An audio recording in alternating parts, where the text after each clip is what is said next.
शुरुआत आपसे करेंगे बीटीएसटी या फिर एसटीबीटी की। बताइए क्या सौदा लेना है, आपकी नजर कहां पर गई है?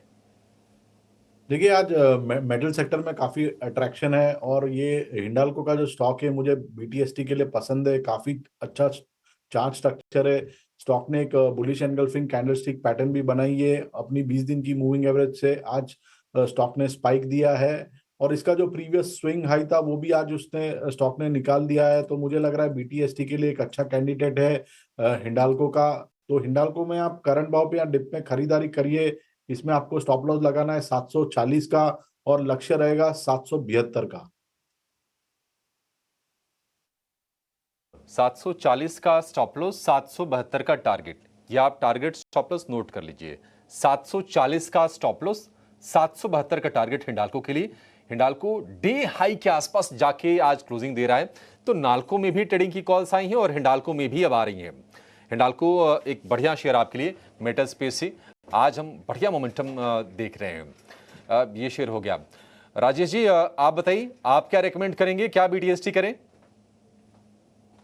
तो अभिषेक जी, मदरसन यहाँ पे पसंद आ रहा है। स्टॉक में एक करेक्शन देखने को मिला था, लेकिन स्टॉक में जिस तरीके की strength overall near term short term structure पे बनी हुई है और इस करेक्शन में almost stock 50 day moving average के आसपास से सपोर्ट लेके पुल बैक दे रहा है। हमें लगता है यहाँ पे पॉसिबिलिटी है कि ये स्टॉक अपना मोमेंटम एक्सटेंड करेगा टुवर्ड्स 210 215 की तरफ। तो मदरसन पे बाय करने की सलाह है। स्टॉप लॉस रखेंगे करीब 202 रुपए के आसपास, टारगेट होंगे 210 215 की तरफ।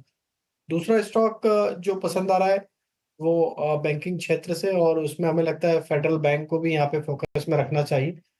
ये स्टॉक में भी एक अच्छा अप ट्रेंड हमने स्टॉक में देखा हुआ है और स्टॉक आज भी जिस तरीके से एक स्ट्रेंथ डिस्प्ले कर रहा है कंफर्टेबली, पिछले 3-4 दिनों से स्टॉक को देखे तो 50 डे मूविंग एवरेज के आसपास सपोर्ट लेके होल्ड आउट करते हुए दिख रहा है। और 190 का जो लेवल इसका प्रीवियस ब्रेकआउट था उसके ऊपर भी सस्टेन कर रहा था। हमें लगता है फेडरल बैंक में आउट परफॉर्मेंस कंटिन्यू होते हुए दिख सकता है। 205 के टारगेट के लिए स्टॉक में 1 से 2 दिन का ट्रेड लिया जा सकता है। डाउन साइड में स्टॉप लॉस रखना होगा करीब 192 के आसपास। ठीक है, 192 का स्टॉप लॉस, 205 के टारगेट, 10 रुपये ऊपर के टारगेट है। और मदरसन, अगर हम मदरसन संवर्धन मदरसन की बात करें तो 200 रुपये के आसपास अच्छा बेस फॉर्मेशन कर लिया है शेयर ने। आज हम फिर से देख रहे हैं कि 205 रुपये के आसपास का भाव है और 1% के आसपास की तेजी है। 215 रुपये के आसपास जाके एक रिवर्सल आया था, जो हाल फिलहाल की जो कमजोरी आई थी बाजार में, लेकिन आज ये शेयर चल रहा है। तो 2 शेयर हो गए आपके लिए। अच्छा, इसके लिए टारगेट क्या बताया आपने राजेश जी, शामिल के लिए? फेडरल बैंक के टारगेट हम 200 से 205 तक एक्सपेक्ट कर रहे हैं।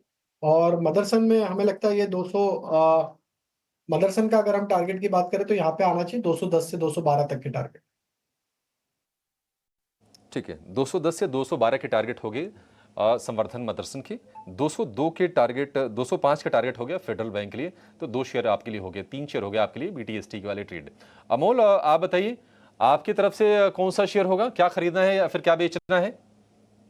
जी, आई थिंक ओवरऑल मार्केट अभी भी थोड़ा सा पुल बैक ही लग रहा है, तो एक ही शेयर्स के साथ मैं जाना चाहूंगा carry forward point of view से। कॉन्कर एक अच्छा लग रहा है एट करंट लेवल 858 के आसपास। एक बड़ा करेक्शन के बाद एक रिवर्सल फॉर्मेशन दिख रहा है, double bottom formation daily charts पे दिख के आ रहे। आई थिंक 858 का छोटा स्टॉप लॉस होगा कैरी फॉरवर्ड ट्रेड इसके लिए।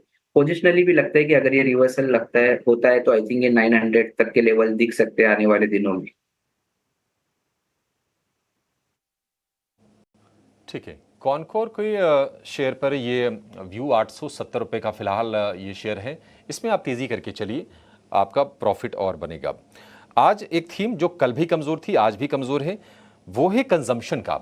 चाहे पेंट वाली कंपनीज हों या फिर प्योर एफएमसीजी हों, Titan, HUL, Nestle, Britannia, Asian paints, ये शेयर आज कमज़ोरी के साथ बंद हो रहे हैं, जबकि बाजार आज मजबूती दिखा रहा है। देवर जी, एक सवाल मेरे मन में भी है और तमाम लोगों के मन में भी शायद होगा, कंजम्पशन को लेकर के आपको कोई बड़ी दिक्कत तो नहीं दिख रही है? ये स्टॉक्स क्या इंडिकेट कर रहे हैं? हालांकि ऑटो के जो नंबर आए उसमें यह पता चला कि जो यूजर एंड वाली जो चीजें हैं ना वो नहीं बिक रही हैं। हालांकि अभी भी लग्जरी को लेकर कोई देश में डिमांड की टेंशन वैसी है नहीं। नहीं, जो अभी नंबर्स आ रहे हैं वो दिखा रहे हैं कि अभी भी कंजम्पशन में जो लोअर एंड कंजम्पशन है वहां पे इतना ग्रोथ नहीं है। आशाएं हैं कि अच्छे मॉनसून के बाद अगले क्वार्टर में धीरे धीरे डबल डिजिट वॉल्यूम ग्रोथ दिखेगी और बाद में ऑटो सेक्टर हो या जो एफएमसीजी सेक्टर हो वहां पे निवेश के मौके मिलेंगे। अभी यहाँ पे हमारा व्यू कॉशियस है।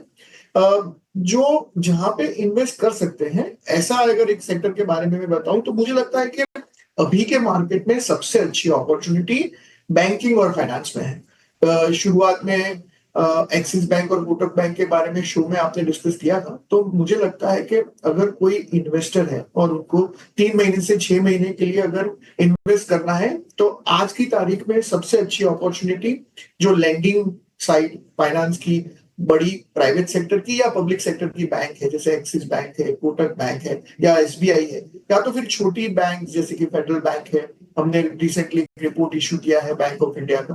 तो ये सब जगह पे वैल्यूएशन काफी अच्छा है, आगे ग्रोथ की उम्मीद है। धीरे धीरे भारत में ब्याज के दर कम होंगे, कॉस्ट ऑफ कैपिटल कम होगा और बड़ी एनपीए आने की संभावना नहीं है। तो छोटे अवधि के लिए नहीं, पर अगर अब इन्वेस्ट करें और 3 महीने 6 महीने के लिए रुके तो यहाँ से हमें अच्छे ग्रोथ और अच्छे मुनाफे की बहुत उम्मीद है। तो कंज्यूमर सेक्टर में वेट करेंगे, बैंकिंग और फाइनेंस में हम हमारा वेटेज अब बढ़ाएंगे। सर जरा बताइएगा कि आपका टेक क्या है। अब जो प्रॉब्लम है सो है, वो तो मैक्रो वाली प्रॉब्लम है, एक दिन में ठीक हो जाएगा ऐसा भी नहीं लगता। नहीं, ऐसा नहीं लगता। ये देखिए नियर टर्म हेडविंड्स है।